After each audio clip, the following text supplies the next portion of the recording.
착하게 사는 것만이 그게 전부는 아니에요. 뭘 어떻게 착하게 사는 것이 세상 사람도 성품이 착하거나 다른 종교에 있는 사람도 착해요. 착한 것이 그리스도인의 진정한 어떤 삶의 어떤 모양이 아니라 그리스도인의 삶은 하나님의 말씀을 삶 속에 적용하고 또 주님을 드러내고 또 주님을 발견하고 이런 것들이 결국 그 그리스도인의 삶이 다른 사람, 타종교나 다른 세상 사람보다 다른 완전한 차별성이 있는 모습이거든요. 이런 것들이 되어지지 않는다면 좀 보름을 주고 조금만 이런 것들이 되지 않으면 그리스도인의 정체성을 잃어버리게 되는 것이며 그렇게 될 때에 그 일터에서의 진정한 그리스도인의 모습을 나타내기 어렵다는 거죠. 그렇기 때문에 우리는 끊임없이 말씀을 통해서 우리의 생각과 우리의 삶의 방식, 패턴들을 계속 가져야 되고 그 말씀에 준한 뿐만 아니라 살아계신 주님을 늘 만나는 그분을 말하는 그런 일터가 돼야 돈을 버는 수단으로서의 일터가 아니라 하나님과 함께 동행하는 일터요. 또 그리고 진정으로 말씀을 실현하는 현장이 바로 일터가 되어야 된다는 거죠.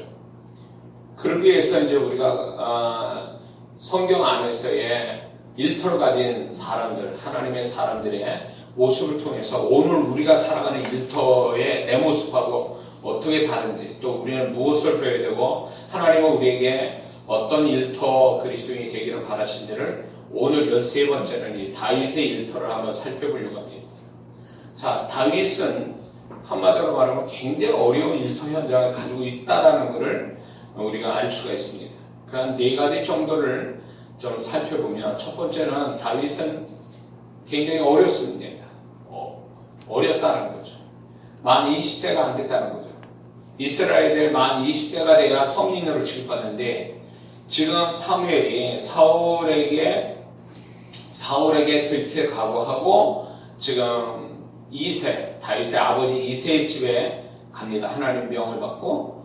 근데 베들레헴에 가는데 그냥 2세 집안에 가서 하나님이 기름 부은 종이에게 기름 부어주기 위해서 가지만 일단은 이제 그 표면으로는 이제 베들레헴에 가서 제사를 드린다라는 그 이야기를 그 제사를 드리기 위해서 가는 거예요.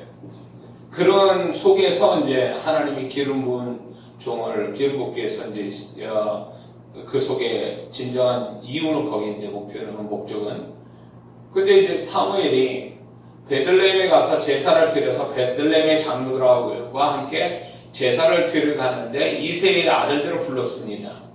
근데 2세의 7째 아들까지는 참여를 했는데 다윗은 참여하지 못했다는 거죠. 왜 그러냐면 그는 제사를 드릴 나이가 안 됐다는 거예요. 제사를 드릴 나이는 성인이 돼야 되는데 성인이 안 됐기 때문에 제사를 드릴 자격이 없어서 들에서 양을 치고 있었던 거죠. 그런 걸 보면 다윗은 20살이 안 된 청소년의 일터였다는 거죠. 그거는 결국 어린 나이에 그런 일터를 가졌다는 건 쉽지 않는 일터였다.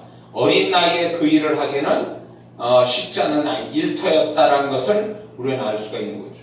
두 번째 다윗의 일터가 힘들었던 두 번째 이유는 위험하고 거친 일터 현장을 가졌기 때문에 그래요. 위험하고 거친 일터 현장이었다. 왜 그러냐면 지금 다윗의 이 고백에서 뭐라 하냐면 사자와 곰을 잡고 쳐 죽였다 이런 얘기가 나오죠. 이 얘기는 결국 뭐냐면 그 다윗의 일터는 청소년의 일하기에 알바로 하기에도 너무나 거치고 위험스럽다는 거죠. 위기와 문제가 있다는 걸 얘기하는 거죠. 사자와 곰이 있다는 거. 그것만이 아니더라도 메마른 땅에 양을 돌보는 것 자체, 메마른 땅에 외롭게 혼자 양을 치면서 늑대나 이리도 이렇게 로부터 양을 보호해야 되는데 그보다 더한 사자와 곰을 이제 그걸 때려잡아야 되는 이거는 위기가 보통 위기가 아니고 보통 문제가 아니었음을 얘기해 주는 거죠. 심지어는 그 목숨을 잃을 수 있는 일터 현장이라는 거에 보면 굉장히 문제가 많은 거죠. 그러므로 다윗의 일터는 이거는 편안함하고 거리가 먼 아주 반대의 위험스럽고 아주 문제가 많은 일터였다는 거죠. 그리고 이것이 사자와 곰을 때려잡았다는 얘기는 이 말 속에서 무엇을 우리가 알 수 있냐면 한두 번 경험한 게 아니라는 걸 얘기하는 거거든요. 한두 번 경험하지 않았다는 얘기는 이런 문제가 자주 있었다라는 걸 얘기하는 거예요. 그러니 한 번의 문제가 아니라 이게 계속 위기가 많았다는 거죠. 크고 작은 문제. 그리고 이 다윗이 물맷돌을 사용하지 않고 가서 때려잡아 사자와 곰을 때려잡았다는 걸 보면 물맷돌로 잡을 게 있고 힘을 써서 잡을 거 있다라고 보면 큰 문제, 작은 문제, 큰 위기, 작은 위기가 늘상 있었다라는 걸 얘기해 주는 거예요. 자, 그리고 또 또 문제는 뭐냐면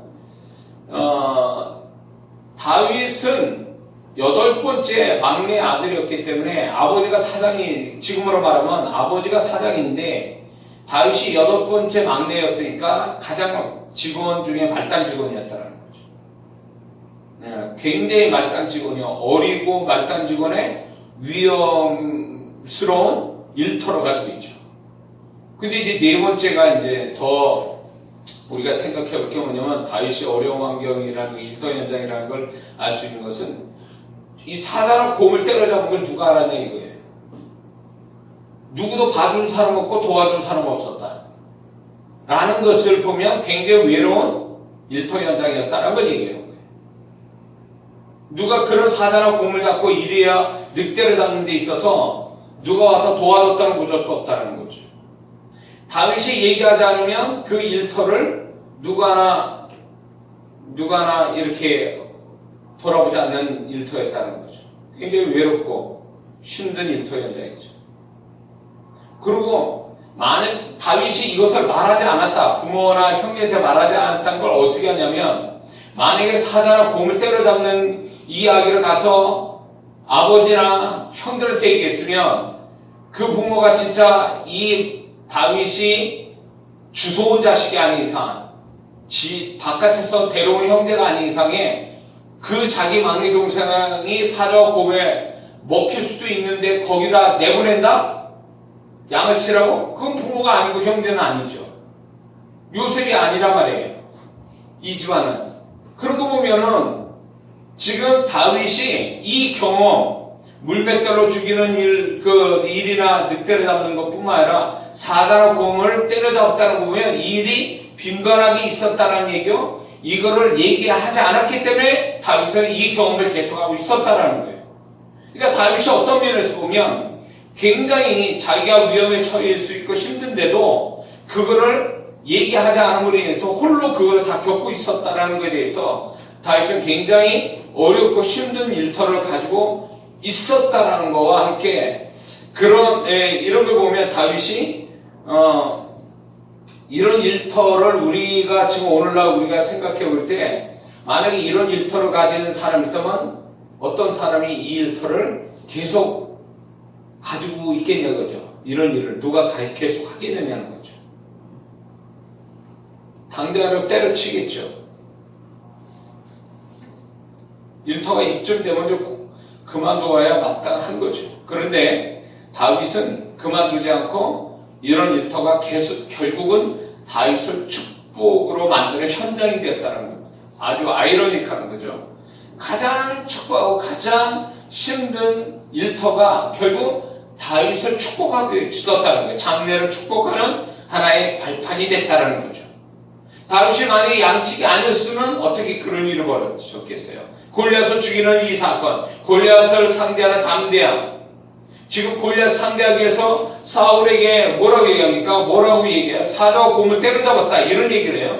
이런 담대함이 결국 골리앗까지도 우습게 볼 수 있는 그런 마음이 된 건데 결국 보면 그 다윗의 축복은 결국은 힘든 일터에서 만들어졌다라는 걸 얘기하고 있는 거죠. 어떻게 보면 우리가 많은 사람들이 교회에서 하나님의 축복을 받습니다. 교회는 축복의 셈이니까 교회에서 하나님의 축복을 받는 영적 행위를 갖습니다. 그런데 교회에서만이 축복이 아니라 하나님은 일터에서도 축복하고 계심을 다윗을 통해 얘기하고 계시는 거죠. 많은 그리스도인들이 교회에만 열심히 교회 와서 영적인 행위를 갖는 것만이 축복이니까 일터에 대해서는 그냥 아무렇게나 해도 되는 것처럼 생각해. 그러니까 교회에서는 잘하는데 세상에서 잘못하니까 축복이 안 오는 거예요.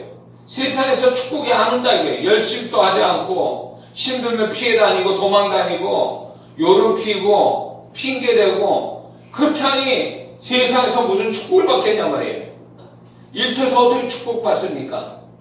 그래서 이런 생각이 전에 많은 그리스도인들이 그런 생각을 해가지고 진정한 하나님의 축복을 못 보고 사는 그리스도인들이 허다하게 많았다는 거죠. 그게 결국 뭐냐면 교회만 목사님 가르친 것도 잘못 가르친 거예요. 교회에서만 열심히 해라. 세상은 다 더럽고 죄악으로 똘똘 뭉쳐있기 때문에 대충 살고 교회만 열심히 해라. 이렇게 잘못 가르치는 한쪽으로 치우친 사역자들도 있었어요.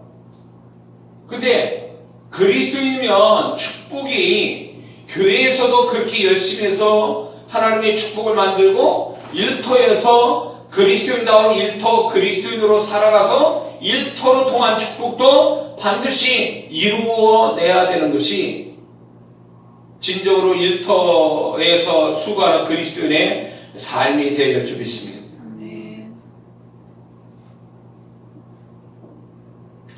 하나님의 축복은 당장은 축복이 전혀 아닌 것 같은 오히려 반대적 상황에서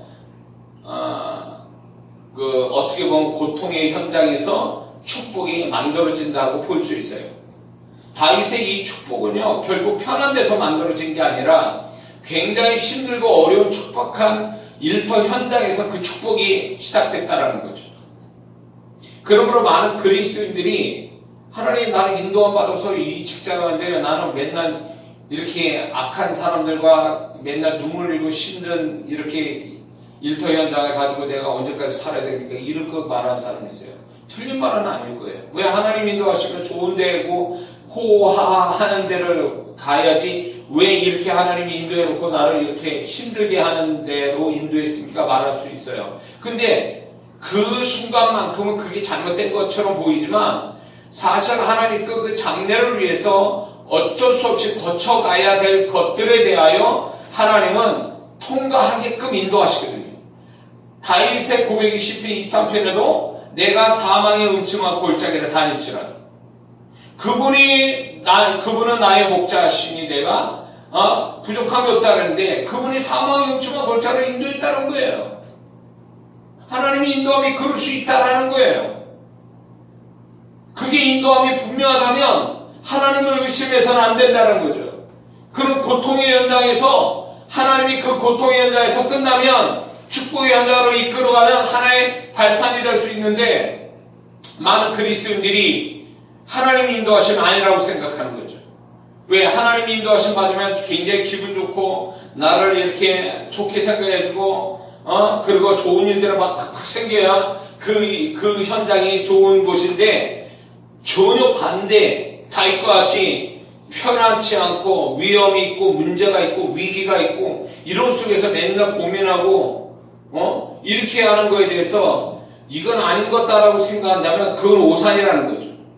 하나님이 이스라엘 백성을 가나안 땅 가는데 중간에 광야를 거쳐갔어요.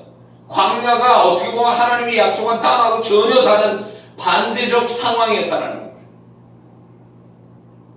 그 과정이 지나가야 가나안이 오는 건데 그 당장의 광야만 보고 하나님이 우리를 죽이러 여기까지 왔다라고 단정을 내버리고 그러다가 망한 자가 된 거 아니에요. 근데 그 광야 이스라엘 백성에 비하여 다윗은요 자기가 맡겨진 일에 충성을 다했다는 거죠. 다윗은 그런 거 없었어요. 그렇게 힘든 일터 현장 가지고 있음에도 그만두지 않고 핀과 변명되지 않고 끝까지 감당했다는 거죠. 그게 결국은 자기 인생, 자기 축복을 자기가 취하게 된 거예요. 그러니까 하나님의 축복이라는 게 꼭 그럴싸한 데서 축복이 일어나는 게 아니라 전혀 그렇지 않은 데서 견디고 있다가 축복이 온다라는 거죠.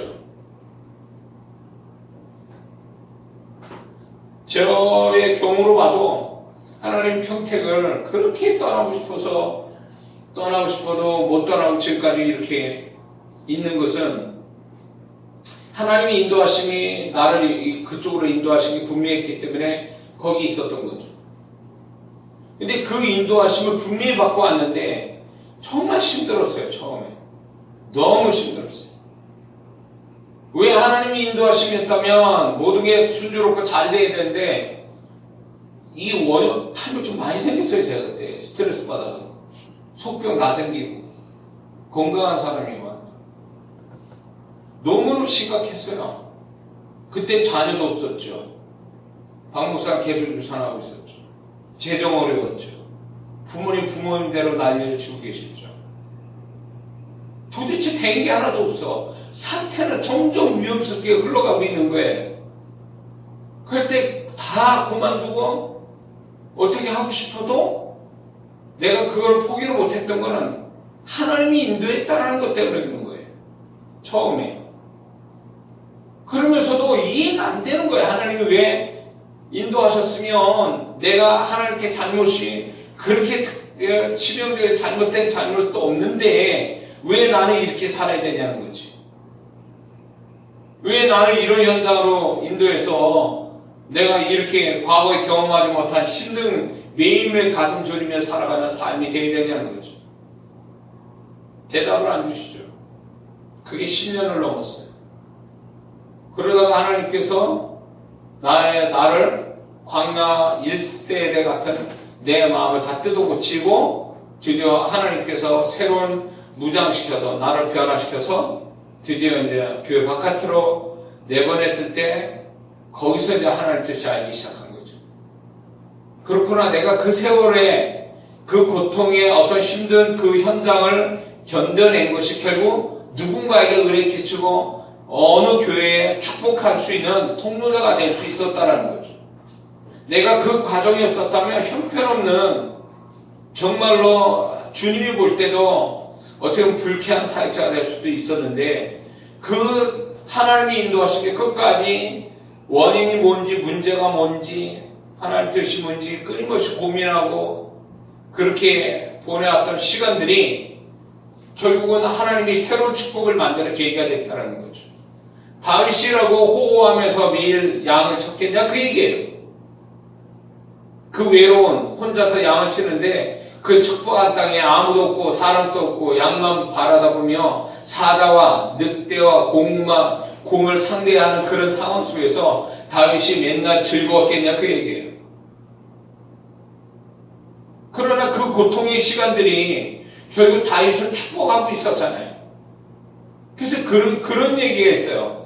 전에 이제 우리 목회자끼리도 힘들 때 우리 동기들 이렇게 농담 삼아 서로 격려하는 차원에서 이런 말 했어요. 이 목사 견디는 것만 해도 능력이야. 그냥 참고 견디는 것만 해도 잘하는 거야. 서로 그런 얘기를 했어요. 뭘 더 잘하려고 하지 말라는 거지. 그냥 견디기만 하라는 거야. 그 자리에서. 그 견디는 것만 해도 그것도 능력이고 그것도 은혜고 그것도 축복이다. 근데 지나고 보니까 그 말이 맞아요. 다윗이 그런 양치기 생활이 지나고 보면 그가 통합 이스라엘 왕이 14년 후에 되는데 그 통합 이스라엘 왕이 되는 데 있어서 양치기 삶이 별개의 것이었냐 그거예요. 아니죠. 그걸 가장 어떻게 보면 다윗의 인생의 축복에 있어서 종자씨와 같은 거였죠. 양치기 생활. 필요했던 거예요. 그러므로 하나님이 우리의 일터가 척박하고 힘들고 죄 짓는 일터 아닌 이상에 죄를 노골적으로 짓는 일터가 아닌 이상에 하나님이 인도하심이 있는 일터라면 거기서 힘들고 어렵고 다윗같이 눈물 나고 두려워하고 괴로워하는 시간들이 있었겠죠. 그렇다고 해서 하나님이 인도하신 걸 의심하거나 그것이 하나님이 나를 버렸거나 그 일터가 아무것도 아니라고 생각하는 건 위험스럽다는 거예요. 그 일터가 아니라고 해서 그 일터를 때려치고 사표하고 그만둔다? 만약에 다윗이 야 나 이거 힘들다고 때려쳤으면 다윗은 진정한 다윗이 될 수 없었던 거죠.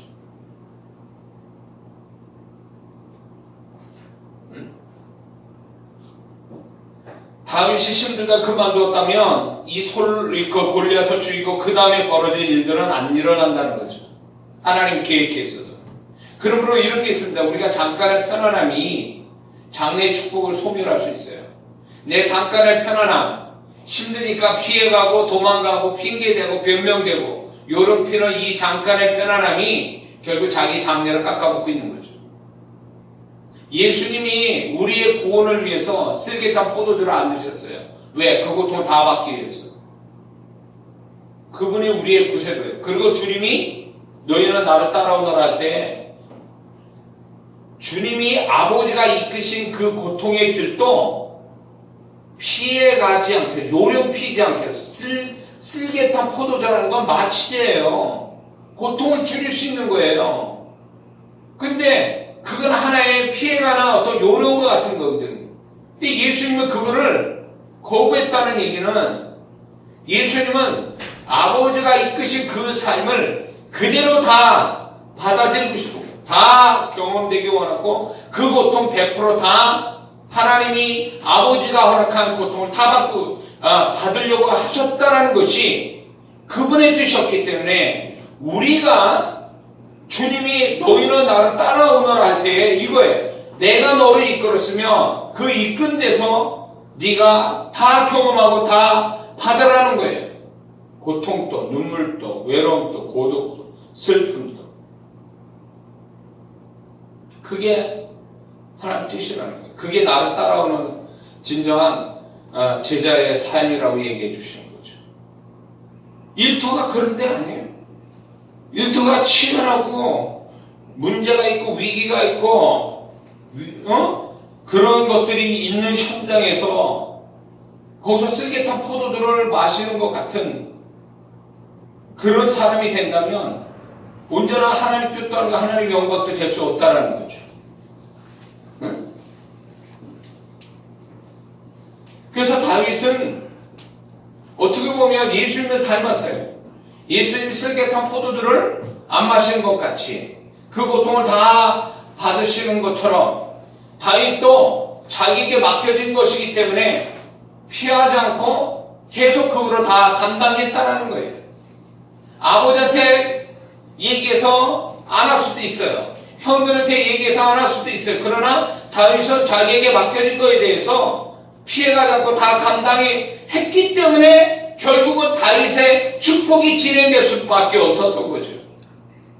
그러므로 예수 믿는 사람이 하나님이 인도하심에 대하여 거기에서 어떤 일을 만나든 그것에 최선을 다하는 거기서 겪어야 될 걸 다 겪고 부딪힐 거 다 부딪혀 가는 그런 어떤 아주 우직하면서도 아주 그냥 성실하면서도 그냥 액면 그대로 다 100% 그냥 다 감당하고 갈 줄 아는 그런 모습이 결국 그 사람 축복을 만드는 거라는 거죠. 믿습니까? 다윗이 그런 사람이에요.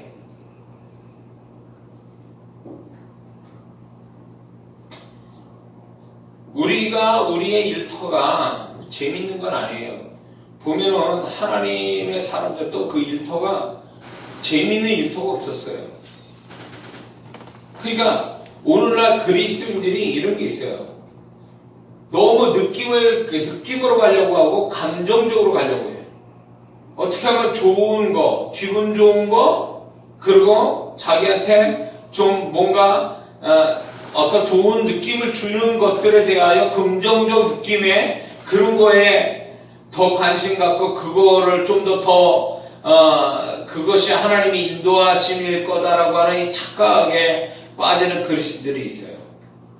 그래서 하나님이 조금 뭔가 문제가 있는 듯 하는 대로 이끄시면 거부하죠.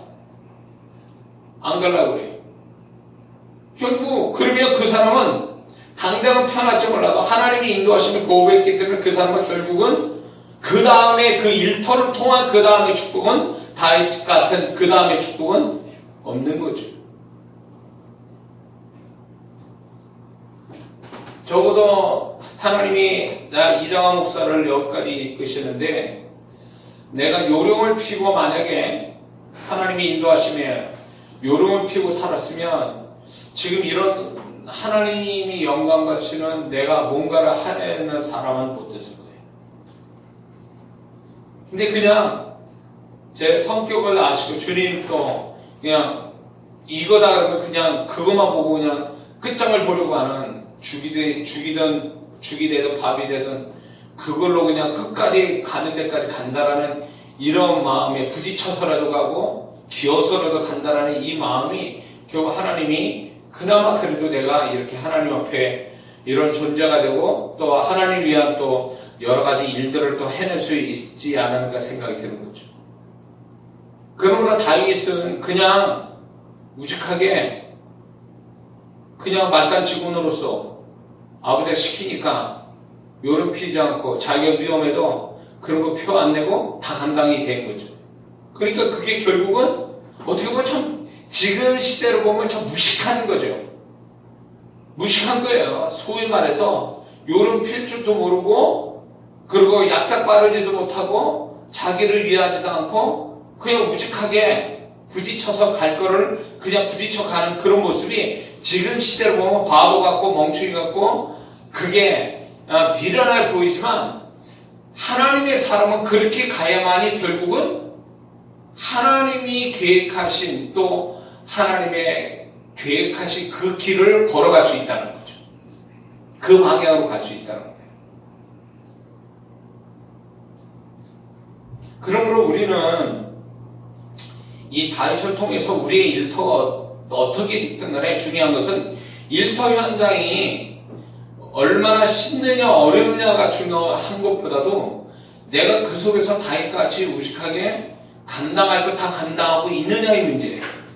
내가 얼마나 문제가 많고 힘드냐가 중요한 게 아니라는 거죠. 간혹가다 이런 일터 그리스도인이 있어요. 뭐냐면 하나님 나 정말 힘들어요. 힘들게 일합니다. 그러니까 주님 내가 주일날 나와주는 것만 해도 고맙게 생각하세요. 주일날 나와서 봉사하는 거 그거 하나님 감사히 받으셔야 됩니다. 내가 이렇게 힘든 가운데도 나오는 거니까. 그러니까 이게 뭔가가 자기가 일터에서 힘든 거가 무슨 훈장도 아니고 그게 무슨 하나님 앞에 하나님이 그거에 대해서 그래 너 정말 너 힘든 가운데 일하고 있구나. 그거 하나님이 그거에 대한 칭찬 내지는 격려해 주기를 바라고 어린아이 같은 유치한 마음으로 내가 어려운 가운데 지금 힘든 가운데 지금 예배 나오는 거예요. 그러니 하나님 알아서 생각하세요. 이런 식으로 하나님에 대해서 자기가 뭔가 이렇게 자기가 뭔가 하고 있다는 어려운 가운데서도 뭔가 하나님 앞에 하고 있다는 걸 참 잘하고 싶어하는 그리스도인들이 있다라는 거죠. 그러면 하나님은 뭘 하실 것 같아요? 어린 그 마음을 가진 사람한테는 얘기해도 못 알아듣는 그 성도한테 말하지 않아요.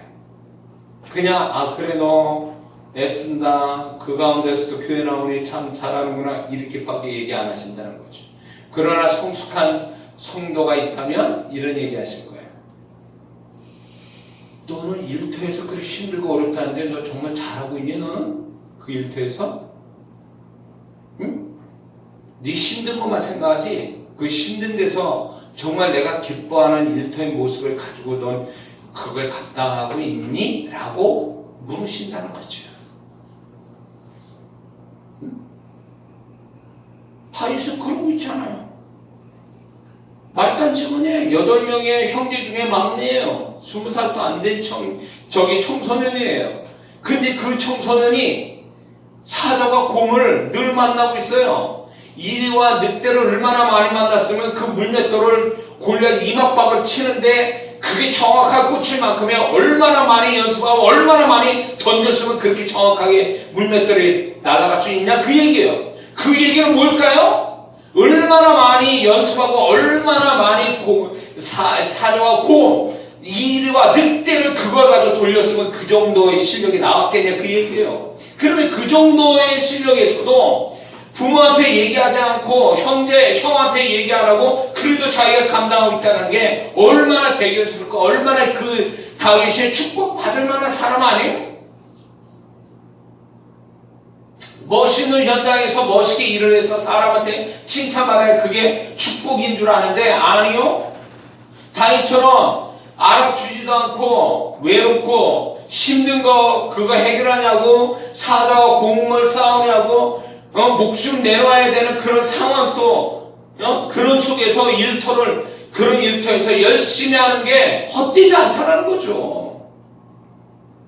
그런 속에서 일하는 이 그리스도인이 헛되지 않다는 거예요. 나는 월급 한 200만 원 받자고 내가 지금 이 짓을 해야 돼. 내가 이렇게까지 해야 돼. 라고 한다면 그 사람은 뭘 몰라도 한참 모르는 거죠.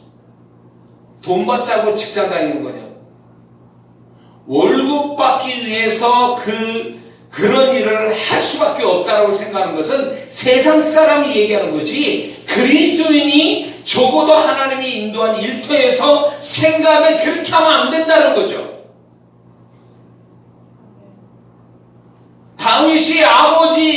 다윗이 월급 받자고 이런 일 했겠습니까?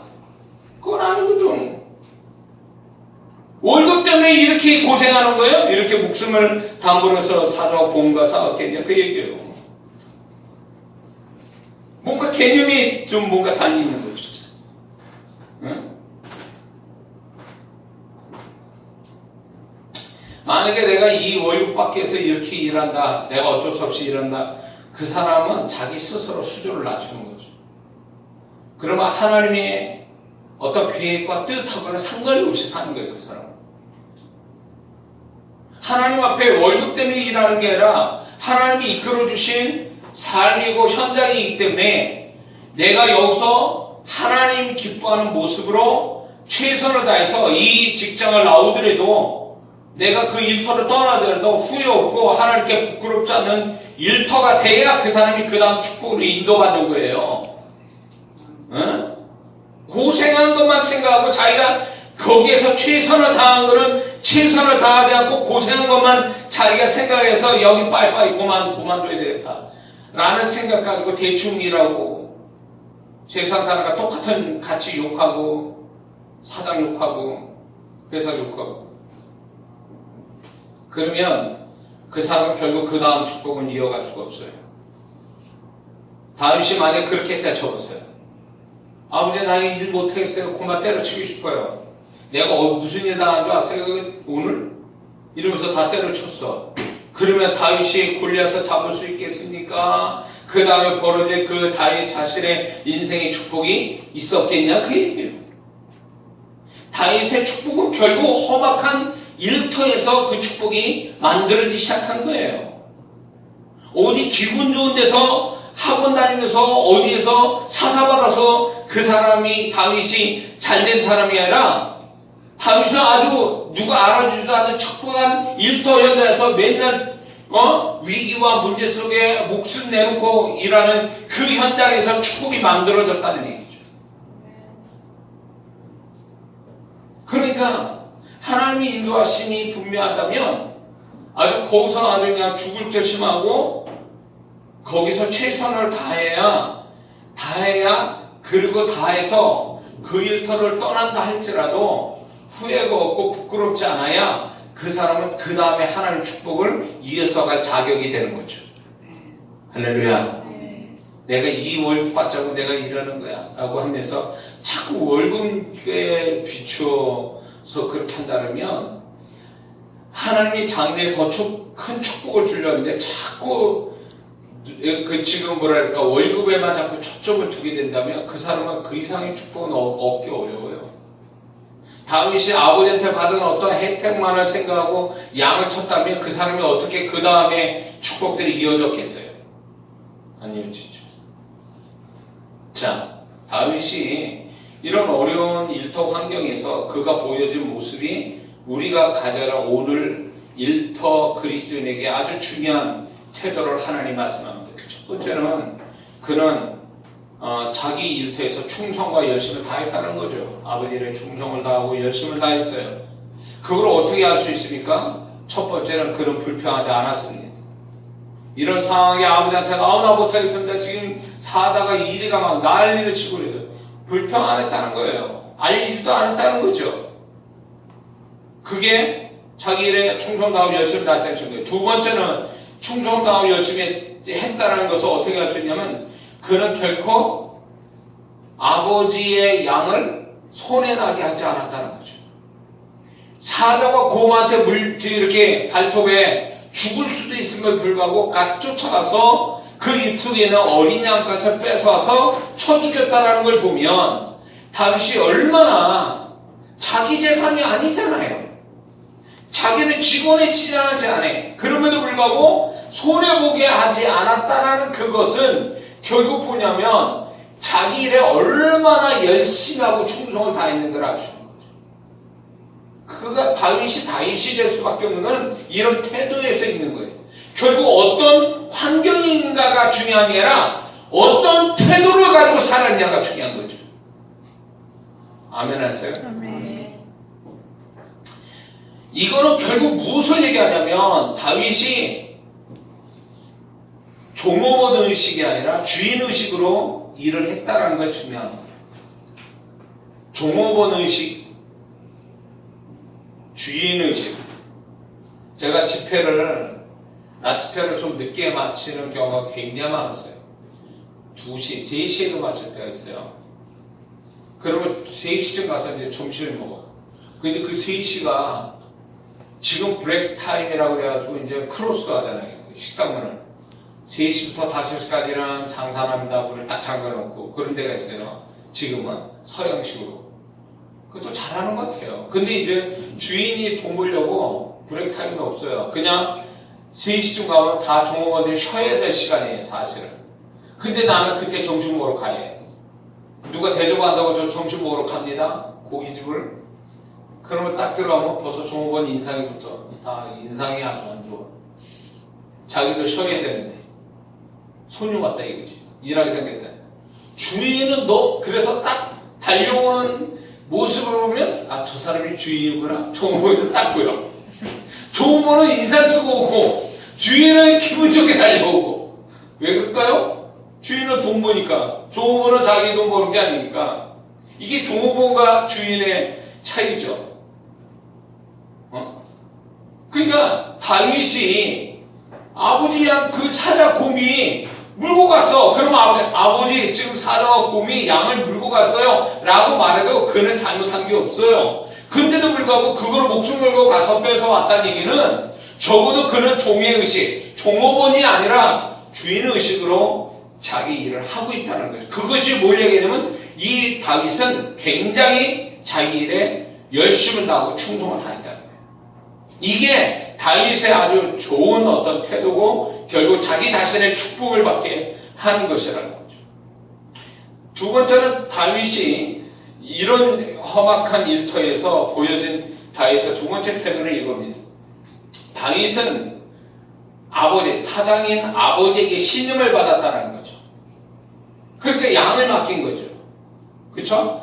청소년에 지나지 않는 다윗에게 아버지가 키운 양을 맡겼다는 것은 아버지가 다윗을 신임을 했다는 거죠. 믿었다는 거예요.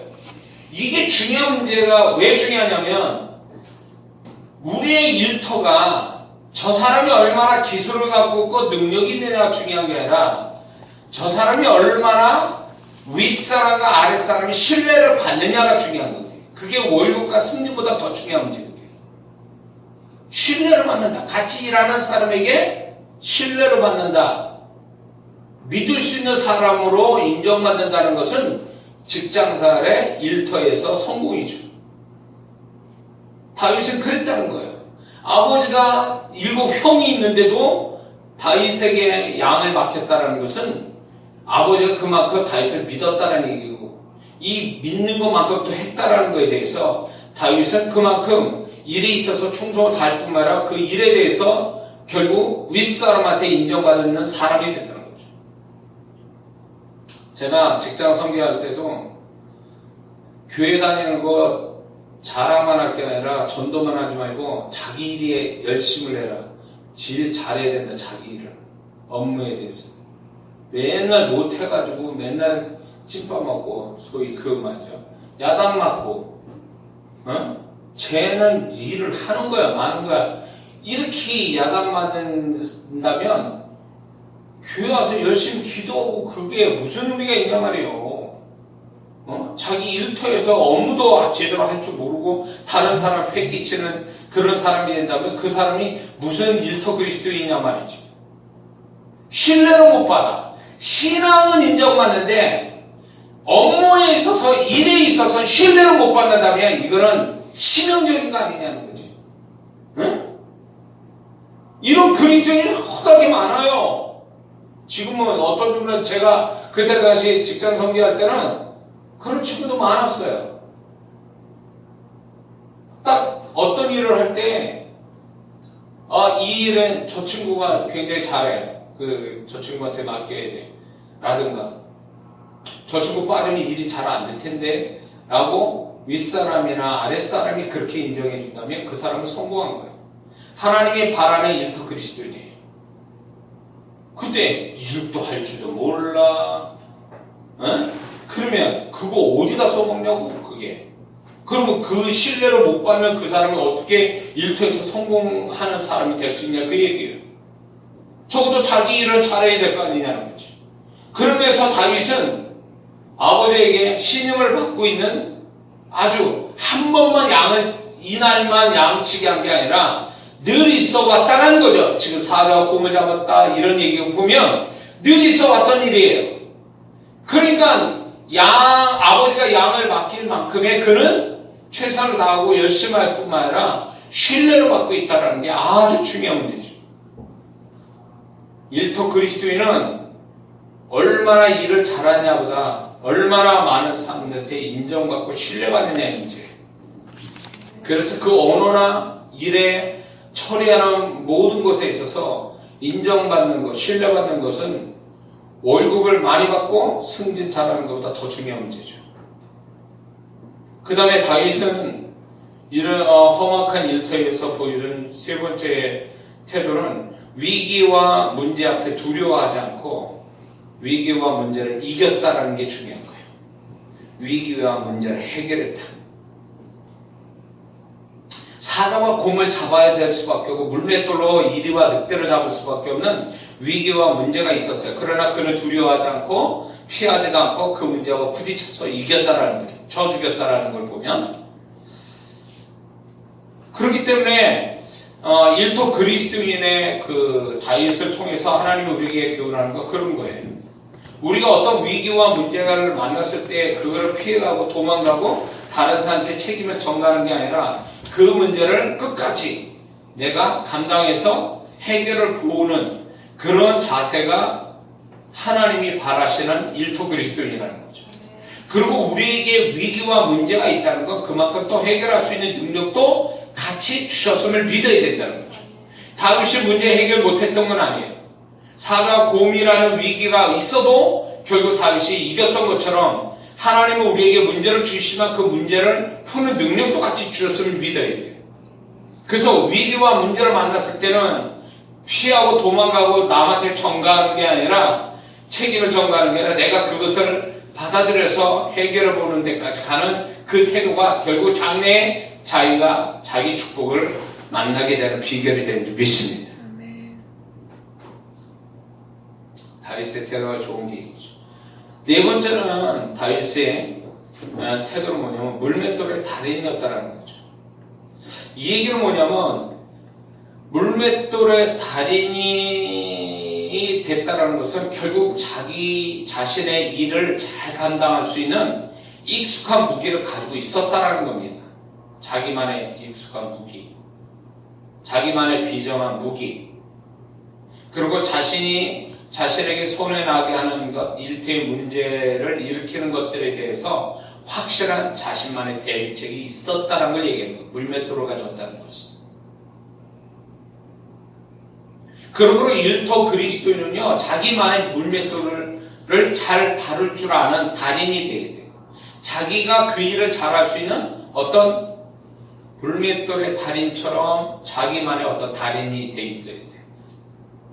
저는 그 생활의 달인이라는 프로를 보면 정말 하찮은 일이에요. 월급도 그렇게 많은 월급 받는 것 같지도 않은데 정말로 오랫동안 해가지고 기계보다 더 기계 같은 정말로 정밀하고 확실하고 이렇게 일을 잘하는 사람들 볼 때마다 존경스러워요. 그런 분들이. 왜냐면 그 사람의 그 일 잘함이 물맷돌이거든요. 아주 익숙한 물맷돌을 달인이에요. 그 사람, 그런 사람. 결국 그런 사람이 결국 골리앗을 잡는 거거든요. 그런 자기만의 어떤 노하우, 자기만의 어떤 비장한 어떤 무기, 문제를 풀 수 있는 어떤 비장한 무기, 익숙한 무기를 가졌다는 것은 자기 자신의 축복을 만들어가는 비결이 되는 거거든요. 어떤 사람은 그렇게 오래 했는데도 늘 어설프고 실수하고 문제가 많죠. 이런 사람. 왜 그 일을 반복해서 하는데 왜 스킬이 안 느냐 그 얘기예요. 그거는 열심히 안 했다는 거죠. 최선을 다하지 않았다는 얘기예요.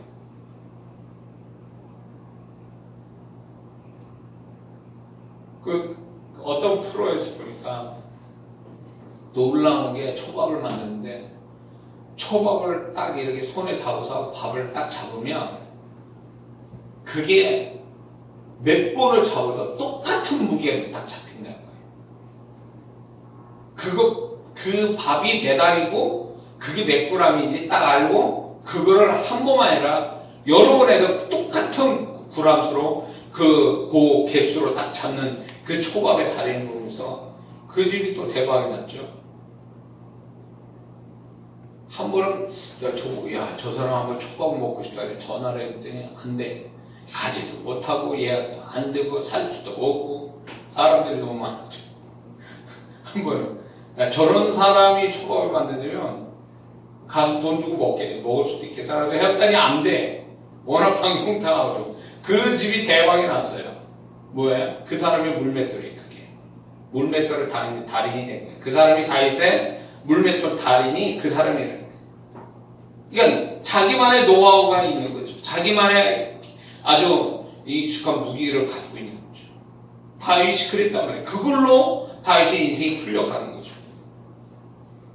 다윗의 인생이 푸는 게 남들의 화려하고 막 삐까뻔쩍한 그 무엇으로 된 게 아니라 양을 치는 그 물맷돌로 다윗의 인생이 열리기 시작했다는 것은 아이러니컬한 거예요. 전혀 그렇지 않은 척박한 땅에서 그의 축복의 무기가 만들어졌다는 것은 우리가 지금 살아가면서 내가 이거 지금 이거 해야 돼? 자존심 상하고 내가 이런 것까지 해야 돼? 그러면서 막 이렇게 힘들어하고 실망하고 그런 거 보면서 때려칠까 말까라고 생각한다면 난 그건 아니라고 해요. 왜냐하면 그게 그런 자기 문제를 자기 일터의 문제들을 풀어가는 기술을 가지고 자존심 낮춰가면서 그렇게 어떤 자기만의 노하우를 갖고 물맷돌을 갖는다는 것이 장래에 자기를 어떻게 축복할지 모르는데 그런 것들을 하나의 자존심이나 어떤 편해지지 않은 어떤 마음으로만 한다면 그 사람은 장래에 자기 축복을 버리는 거죠. 자, 그 다음에 다윗은요, 사무엘상 16장 18절을 보면, 이제, 소문이 났어요. 그가 베들레헴에서 수금을 잘 탄다고, 수금을. 지금 말하면 기타 같은 거 잘 친다는 얘기죠. 하프 같은 거겠죠. 근데 그걸 잘 탄다고 소문이 났어요.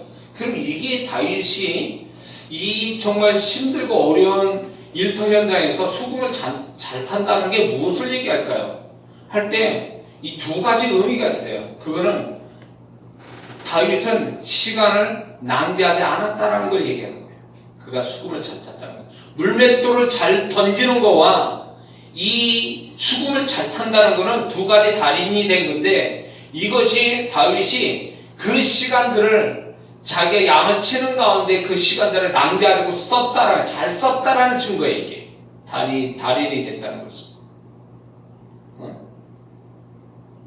다른 사람한테 인정받을 정도니까 얼마나 그가 연습을 하면 얼마나 이것에 시간을 많이 썼겠냐는 거예요. 그러니까 양을 치는 데서 멍하니 하루 해를 뜨는 거 보고 양만 보다가 시간 보내서 그렇게 간 게 아니라 그 보는 짬짬이에 그가 물맷돌 달인이 되고 수금의 달인이 될 수 있도록 자기 시간을 가졌다는 것은 굉장히 중요한 얘기예요.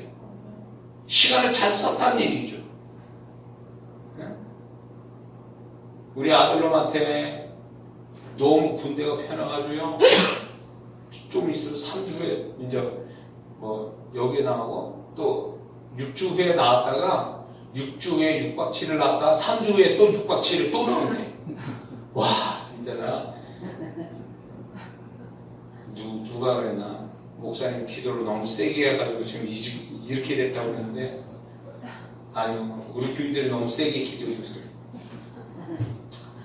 근데 좋긴 좋아요. 집 앞에서 되는데 자주 나와서 얼굴 봐서 좋긴 좋은데, 내가 그놈한테 이런 얘기하는 거예요.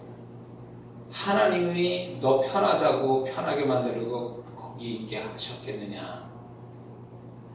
하나님이 너를 왜 거기에 있게 하셨는가를 생각해봐라. 너에게 뭘 기대하시고 거기에 있게 하셨는가를 생각해라. 두 번째, 시간 낭비하지 마라. 내가 군대에서 시간 낭비하는 게 얼마나 후회되는 줄 아세요? 제가 군대에서 시간을 너무 낭비했어요. 제가 그래서 우리 아들한테 공군 가라는 것도 결국 보면 자기 시간을 가질 수 있는 게 육군보다 좀 시간이 자기 시간 가질 수 있는 게 있어요. 그러니까 공군 가라고 그랬는데 정말 간 대로 진짜 시간이 많이 남아요. 그럴 때 그 시간을 잘 활용해라 라고 내가 몇 번을 올 때마다 얘기해요. 벌써 이제 걔 이제 좀 있으면 1년이 돼갑니다. 1년이면 제대해요. 1년 조금, 지금 8개월 이제 들어가는데, 그럼 금방 간 거예요, 세월. 그러면 이제 너는 그동안 뭐 했니? 경비만 쓰고 잠만 자고 뭐 했겠니? 그러니까 제가 그랬어요. 군대는 너 시간 벌어주는 거다. 너 학교 공부 이제 나중에 학점 따야 되고 공부하려면 또 네가 뭐 하고 싶은 것도 뭐 준비할 것도 못할 텐데, 지금 군대가 가장 그런 걸 준비할 좋은 시간이다. 왜냐면 내가 과거에 그 군대에서 좋은 시간들을 다 낭비하고 살았으니까 너만큼 그러지 말라고. 그런 거거든요. 시간을 낭비하지 마라.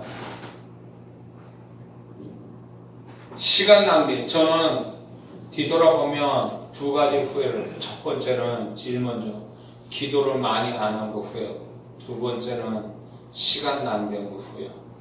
제일 크게 후회하는 건 두 가지. 근데 다윗은 보세요. 양을 치면서도 그가 물맷돌과 수금의 달인이 됐다는 게 그때 당시에 사람들로 볼 때는 이게 쉬운 얘기가 아닙니다.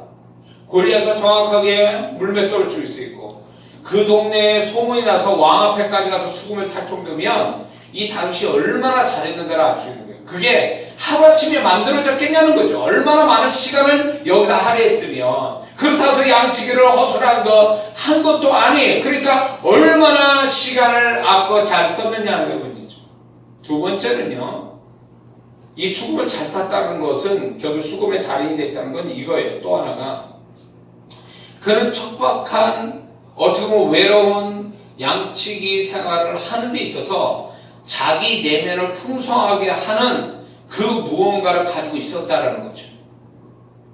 자기 내면을 풍성하게. 수금이라는 건 노래 부르기 위해서 하는 거잖아요. 오늘날 기타 치면서 뭘 하겠어요? 노래 부르겠지. 그러면 그게 뭘 얘기하는 거예요? 자기 내면을 풍성하게 만드는 거 아니에요. 그러면 양을 치면서 사람도 없고 양치고 호흡을 파네, 그런 데서 혼자서 사람 없는 데서 있을 때에 그가 마음마저도 메마르고 황폐해질 수 있는 것들에 대하여 그런 것들을 겪지 않게 해서 그런 수금을 탔다는 것은 내면의 어떤 풍성함, 내면의 어떤 질적인 향상을 위해서 그런 수금을 폈다라는 것이 얼마나 자기 내면을 잘 가꾸는 자였는지를 알 수 있는 거죠. 이게 있어야 된다는 거죠. 일터에서 일만 하다가 사람이 이상하게 돼가는 거죠. 기계적인 사람이 되거나 아니면 세상 사람 되어버리든가 뭔가 모르게 너무 그런 쪽으로 그냥 자기 관리를 안 하고 자기 내면 관리를 안 하니까 사람이 점점점 강팍해지고 점점점 기계적인 사람 되고 점점점 뭔가 모르게 좀 뭡니까 메말란 건조한 사람이 되어버리는 거죠. 그러면서 다윗은 자기 내면을 가꿀 줄 아는 사람이었다는 걸 이 수금을 잘 탔다는 걸로 알 수가 있는 거죠. 그러므로 일터에서 너무 일을 하다 보면 자기 내면이 황폐하게 되어가는 것도 모르고 자기 내면에 열심히 일하다가 가정 엉망진창이에요. 가족 간의 관계도 다 엉망이에요. 일을 또 너무 열심히 하다 보니까 직장 일터에서 사람 관계도 안 좋아. 일만 열심히 하니까. 그러면 그 사람은 뭐만 남는 거예요? 월급하고 승진밖에 없어. 재미도 없어 그냥. 그러니까 그게 무슨 일터의 축복이겠어요. 일터 그리스도인이 만약 그렇게 산다면 그건 잘못 사는 거예요. 분명하게 일터에서 내가 일을 하지만 내 내면까지도 다 황폐하게 만들면서 일하라고 하나님이 말씀한 건 아니에요. 그래서 우리가 일하는 데 있어서 좀 더 내 내면이 일로 인하여 드라이해질 수 있는 우리의 심령을 좀 무엇인가 풍성해지는 나 나름의 뭔가 수금이 있어야 된다 그 얘기지. 응? 하나님 내 일 열심히 해라 내 심령 엉망진창 됐습니다. 그거 하나님 탓할 수 없는 거예요. 응? 보세요. 가룟 유다가 예수님하고 같이 있어도 결국 그 인간이 그렇게 되어버리고 말았잖아요. 자기 내면을 가꾸지 않고 있다가. 응? 그러니까 일을 한다는 것은 축복이면서 동시에 위기예요. 우리에게 고통이면서 위기를 가져다 주는 거예요. 그래서 일을 한다. 일을 안 하면 또 그것 때문에 힘들지만 일을 하면 또 일을 하는 데서 오는 고통과 문제는 있단 말이죠. 그런 속에서 그런 것들을 그러면 안 할 수도 없고 하자니 그렇고 그러면 그거를 해결할 수 있는 방법은 내가 그런 것들을 극복할 수 있는 나만의 수금이 있어야 된다 그 얘기지. 나만의 수금이. 그게 있느냐는 거예요. 어떤 사람은 그래. 제가 이제 전에 어떤 대기업에 다니는 사람의 삶을 추적하는 그 프로가 있어서 봤어요. 우리나라에 인류 회사를 다니는데 그것도 높은 직급이 있는 분이 그 삶을 보여주는데 야 그렇게 못 살겠더라고. 이 양반이 회사에서 뭐라고 퇴근 몇 시 하고 잠을 몇 시에 자고 다시 회사 나가고 애들을 볼 시간도 없고 가족들하고 어디 즐겁게 하는 시간도 없고 난 그걸 보면서 저 가족 분명히 나중에 문제 생긴다. 왜 황혼 이혼 같은 게 왜 생기겠어요? 왜 남자들이 퇴직하고 나서 왜 부인한테 버림당합니까? 왜 자식한테 우스움당해요? 왜 무시당합니까? 그거는 일만 해서 그래요. 일만 해서. 일을 하면서 수금도 탈 줄 알아야 되는데 일만 하고 해요. 일만. 그러니까 그게 아내나 자식이 꾹꾹 참다가 별로다가 그때 이제 터진 거죠. 근데 그 남자들은 몰라요. 자기가 왜 여지껏 가정에서 돈 벌어줬는데 내가 왜 이런 취급받아야 되는지 모른다는 거죠. 왜 그랬을까? 일만 해서 그래. 일만. 수금은 탈 줄 모르고 그런 거죠.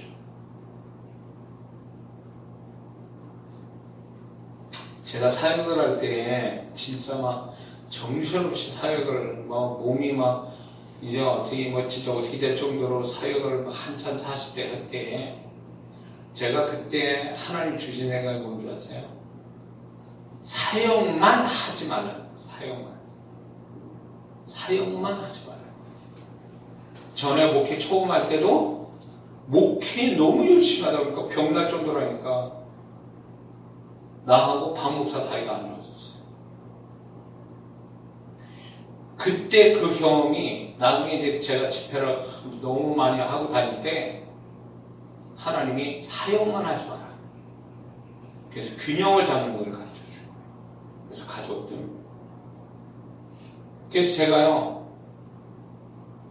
365일 집회해도 모자란 판인데 그때 이제 그 시간들을 빼서 가족들 데리고 여행도 다니고 내가 계획돼서 여행도 다니고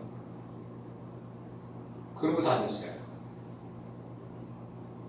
제가 주변에 아는 어느 분들도 보면은 거룩한 일을 하다가 가정 깨지는 사역자들을 몇 분 봤어요. 하나님의 거룩한 일을 합니다. 문제는 뭐냐면 누가 잘못해서도 아니에요. 어떤 그 가정에 수금을 타는 역사가 없는 거예요. 수금을 타는 여유가 없는 거예요. 다 있죠. 열심히 일만 하는 거예요. 돈만 벌고. 그러니까 결국은 그게 부작용이 나오기 시작한 거예요. 지금 우리 성도들은 지금 설교 듣고 있는 우리 성도들은 관계가 없을지 몰라도 이제 이거 녹음으로 듣는 사람 중에 누군가는 이 말씀을 받을지도 몰라요. 다윗은 그 양을 치고 사자와 곰이 있는 위기 속에서도 수금을 타고 있었다는 것이 얼마나 자기 삶을 여유롭게 보고 있는가를 얘기해 주는 거죠. 얼마나 자기 내면을 풍성하게 할 줄 아는 사람인가를 얘기해 주는 거예요. 저도 사역을 열심히 하다 보면요 기적도 일어나고 다 하죠. 아실 거예요. 그런데 문제는 뭐냐면 내가 메마른 거예요. 내가 안에서 다 뽑아 쓰다 보니까 남아있는 게 없는 거예요. 그러니까 이러다 사람 죽겠구나. 내가 이러다가 내가 스스로 무너지겠구나. 라는 생각이 드니까 이제 내가 이제 그런 어떤 나만의 수금을 만드는 그런 과정이 있었던 거죠. 지금은 요리로 좀 재미를 붙이고 있죠. 자, 그렇습니다. 그러니까 나만의 다윗처럼 수금을 가질 수 있다면 결코 일에 미쳐서 일 때문에 망하는 사람이 되지는 않을 수 있다. 여섯 번째는요, 다윗이 이런 험악한 일터에서 여섯 번째는 자기다움을 버리지 않았다는 것입니다. 자기다움. 이게 38절을 보면 지금 38절 봐줄래? 자, 38절에 사울의 군복을 입습니다. 노트고 갑옷을 입혔습니다. 분명히 영광스러운 거예요. 왕이 입던 걸 자기 입은 거예요. 분명 다윗은 양치기의 외모를 가져야 되는데 지금 골리앗을 싸우기 위해서 왕의 옷을 입고 왕의 군복을 입고 있는 영광스러운 걸 보여요. 그러나 다윗은 뭐라고 합니까? 익숙치 않다. 그러면서 자기다움을 찾죠. 물맷돌을 가지고 골리앗 앞에 나갑니다. 이게 무엇을 얘기하는 줄 아세요? 다윗은요, 자기의 입혀진 영광스러운 것들에 대하여 거기에 취하여서 자기를 버린 게 아니라 그런 것들에 대해서 영향받지 않고 자기다움을 계속 유지하고 있었다는 거예요. 자기다움을. 양치기로서의 자기다움을 끝까지 보수하고 있어서 거기서 역사가 일어났거든요.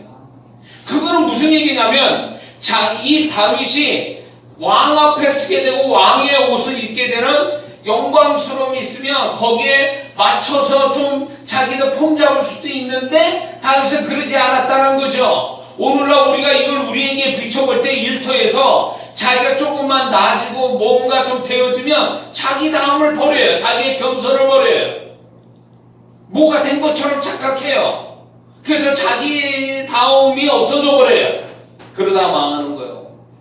만약에 다윗이 왕의 군복을 입고 나서 했다면 이겼겠어요? 졌겠어요? 지는 거예요. 죽는 거예요. 지는 걸로 끝나는 게 아니라 죽는 거예요. 자기 다움을 버렸다면 죽는 거예요. 이게 중요한 얘기예요. 우리가 일터에서 아무리 어떤 일을 하든 간에 자기 다움을 놓아버리면 안 돼요. 우리의 정체성, 나 자신의 정체성, 내가 그리스도이요, 주님의 제자요, 내가 하나님의 자녀요, 이런 영적인 정체성으로 시작해가지고 내가 어떤 사람인지 영적인 자존심, 자만, 어떤 자존감을 갖는 것들에 대하여 포기하지 않고 가는 자기다움이 그게 성공을 하고 축복을 하는 길이라는 걸 잊지 말아야 됩니다. 그걸 다 버리고 그냥 자기다움을 버리고 마음대로 그냥 거기 분위기에 취해가지고 거기에 맞춰주려고 하다가 망하는 거예요. 자기다움을 버리는 순간부터 망하기 시작하는 거예요. 이해가 되십니까? 그러므로 일터 그리스도인은요, 일터에서 회사가 요구하는 모습이 있을 겁니다. 겉모습은 그럴 수 있어요. 그렇게 바꾸어도 돼요. 그러나 그 속에 자기의 정체성, 자기다움은 버리지 말아야 돼요. 고유의 자기다움을. 응? 어디 회사는 뼛속까지 무슨 맨이 되라 뭐 이런 얘기 하는데 그건 아니에요. 그리스도인은 일터에서 그러면 안 됩니다. 만약 예수 믿는 사람이 일을 잘하기 위해서 예수 믿는 모습을 버려, 자기 정체성을 버려, 그럼 그 다음에 남는 게 뭘까요? 하나님이 그 사람을 어떻게 축복할 수 있어요? 응? 자기다움을 버리는데 다윗이 물맷돌을 버렸어요. 칼을 들었어요. 어떻게 되는 거야? 죽는 거예요. 뻔한 거 아니에요? 예수 믿는 사람이 일터에서 자기다움을 버리게 되면 어떻게 되는 거야? 망하는 거예요. 일터에서 자기다움을 버리지 말아야 됩니다. 할렐루야. 일곱 번째 마지막은 37절을 보면 다윗이 이런 고백을 합니다. 37절. 또 다윗이 이르되 여호와께서 나를 사대와 발톱과 고멜 발톱에서 건져내셨다고 고백합니다. 이게 무슨 얘기예요? 자기가 사자와 곰하고 싸웠어도 거기에서 싸우는 가운데 이기게 하신 것도 다 하나님이 그 속에 계셨기 때문에 그렇다, 이렇게 고백하는 거죠. 그러므로 다윗의 위대함은 바로 여기 있습니다. 하나님이 자기와 함께 하사 자기를 돕고 있었다는 걸 고백하고 있는 거예요. 무엇이? 일터에서. 아주 중요한 거예요.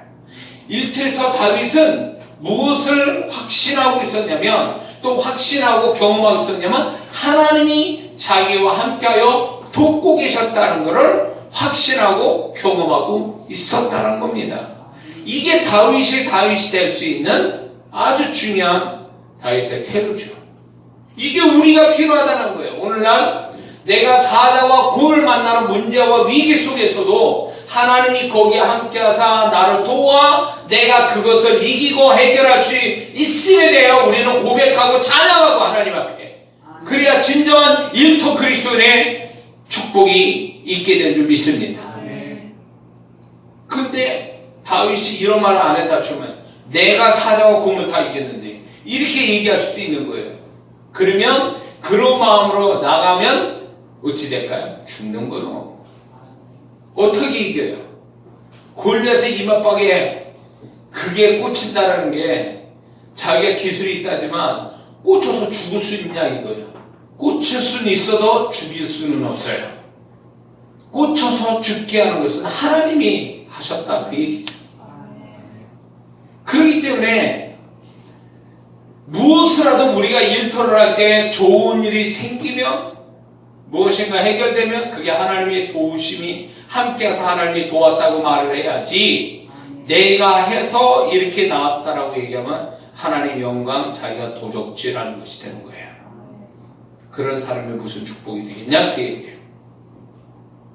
그러므로 이 다윗은 7가지의 그 험악한 이 일터 환경에서 그런 7가지 태도로 보임으로 인하여 그는 축복으로 더 진행될 수밖에 없었다는 거죠. 자, 다윗의 7가지 이 태도에 대하여 하나님은 2가지를 이 다윗에게 나타내시는데, 첫 번째는 뭐냐면 존재와 인생을 높은 차원으로 바꿀 수 있는 축복의 기회를 주셨다는 겁니다. 그게 골리앗을 만나는 거죠. 그가 일터에서 최선을 다하고 주님 바라시는 기뻐하는 태도를 가졌을 때 존재와 인생을 높은 차원으로 바꿀 수 있는 축복의 기회를 주셨다는 거예요. 인도하셨다는 거예요. 그게 골리앗을 만나는 상황과 때와 현장을 갖게 하셨다는 거죠. 상황과 때와 현장을 갖게 하셨다. 아주 중요한 거. 하나님이 그렇게 하셨다는 거죠. 두 번째는요, 하나님이 어떤 일을 하셨냐면, 마태복음 25장 21절에 보면, 그 5달러 2달란트 칭찬을 이렇게 하죠. 착하고 충성된 종아, 네가 작은 일에 충성하였으니 내가 큰 것을 맡기리니. 이 약속이 이 다윗에게 이루어지는 거예요.